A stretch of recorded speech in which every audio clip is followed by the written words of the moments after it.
Boston Celtics. When you start doing this, that's when I know things get real.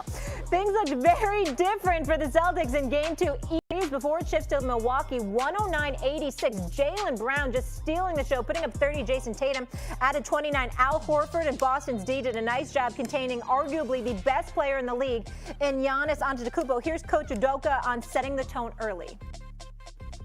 We didn't love the way we came out last game, just in general, on both ends of the floor, and felt we could obviously play much better. And, wanted to match our physicality and, I guess punch back first tonight. We talked about getting caught off guard a little bit and getting punched in the mouth last game. And big message was to show them who we are and who we've been all year and respond to losses in a certain way, and we did that. Stephen A., let me ask you this. Does the winner of this series get to the finals? In my opinion, likely, but I'm not counting out Miami. Yeah. They're undersized, I believe. I believe that could end up being a factor. But they are the #1 seed. They have home court advantage. And although that crowd isn't necessarily home court advantage because they get to the games at halftime and stuff like that, it's because they got a lot of things to do before the game. Mm-hmm. And so when you look at it from that perspective and you look at the fact that there are visitors that come there and have to be there the night before the game. Oh, my goodness. There is a level of discipline that you do have to exercise that some dudes might, dare I say, be challenged to exercise in South Beach.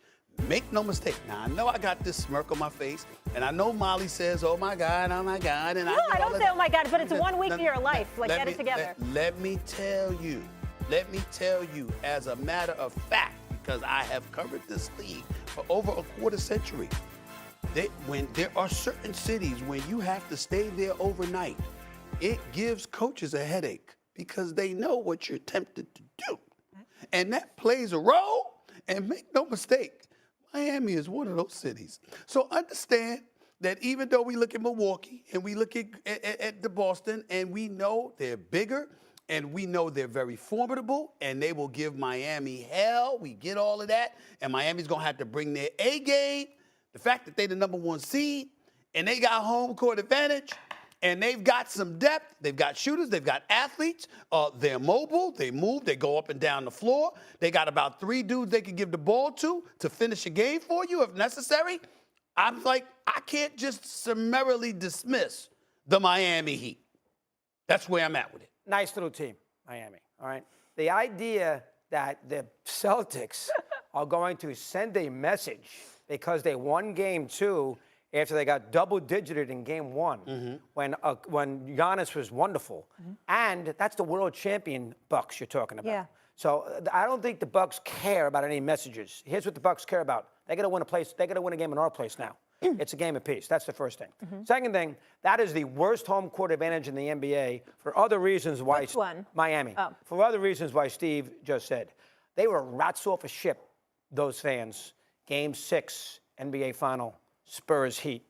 They had 3,000 fans trying to bail out of that place before the 3 by Ray Allen got that game tied. That's true. I was at that game. That's Great fans, and then they let him out of the building, and then they were banging on the door in overtime. Let me back in. No. True. They couldn't get back in. When you're a rat off the ship, and it's the Game 6 of the final, and you leave because you're frustrated, you're not a great fandom. Yeah. So the idea that Milwaukee... Sometimes it's traffic, but yeah. Come on. Sometimes it's the NBA Final. Okay, I'm just telling you, sometimes I leave games early because I don't like traffic. But that was a disgrace, what they did. So the idea that this Miami fan base who knows nothing about it, been a horrendous Miami NBA town. It's a terrible sports town. The idea that somehow Milwaukee or Boston is going to be intimidated by playing in South Beach against the Heat is absolutely absurd. As Pat Riley used to say all the time, you know what I miss most about New York when I coached New York down here in Miami?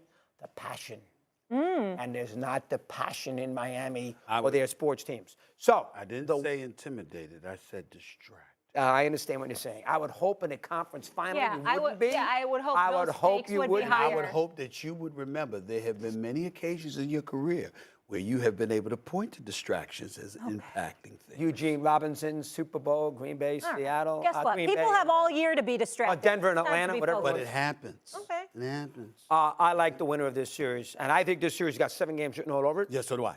Yeah. I think that we agree. I think the winner of this series, I think the Heat will play hard. They're a nice ball club. But I think the winner of this series will win the conference. It sounds like you're leaning towards Milwaukee. I think it's a 7-gamer, and beating the Celtics in a 7th game in that building will be very, very difficult. Yeah. They don't lose 7th games at the Boston Garden. I picked Boston to win this series in 7 games. Yeah, I would have done the same. I was nervous as hell about the pick in the first half of Game 1. I understand. Because I saw how much bigger Milwaukee is than them. Giannis is bigger, stronger, faster, and Boston is at a point right now. You got 6 threes from Jaylen Brown last night, 5 threes from Jason Tatum, 30 and 29 respectively for the 2 in this game.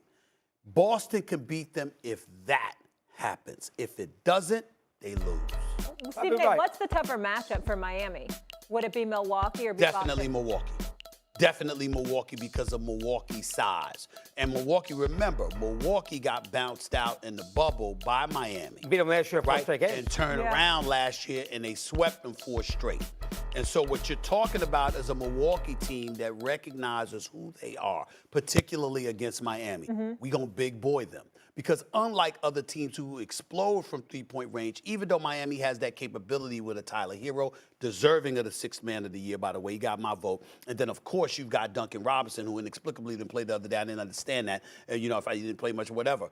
I'm just saying to you, when you look at Miami, can they hit threes? Sure, with Struss as well. Can they hit threes? Absolutely.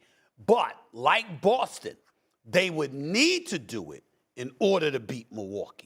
Because Milwaukee will just big boy you.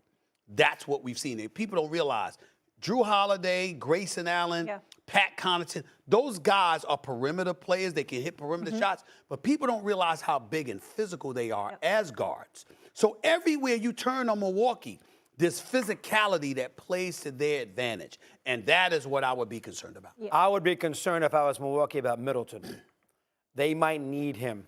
You know? No, he's expected to be back by then if you get to this series. If you get to the conference this series, they got to win 3 games. Can we get to they have to win another game. They might have to win another game in Boston. Yes. And not having him, I'll tell you right now, we all know, we're fans. Winning a 7th game anywhere on the road is impossible in the NBA. It doesn't happen very often. Winning Game 7 on the 15th of May, if it goes that far, Sunday afternoon, ABC, with him pre and post. That is going to be a championship time. That will be a tremendous TV event. Still stuck on that'll be a hard game. I'm still stuck on the fact that he called Miami a nice little team. I got to go to break. Okay, well, remember, the important thing that he said was pre and post game. Because you don't do Rose does a great job. No, I don't do post game, but I do the pre game. I like Greeny. But here's the reality. You know what? Wilburn? I'm allergic to scrubs. It don't matter. It ain't validated unless your boys do. I'm just saying. 10-31-44, compliment number 3. Who's counting? Still ahead on First Take, the Lakers. What about humility? Are calling on an old friend to help break the franchise. But is it good or bad idea seeking advice from Phil Jackson? JJ Redick joining us for that. Also, Draymond is going to Draymond, but could that have a negative impact on the Warriors? They continue their quest for a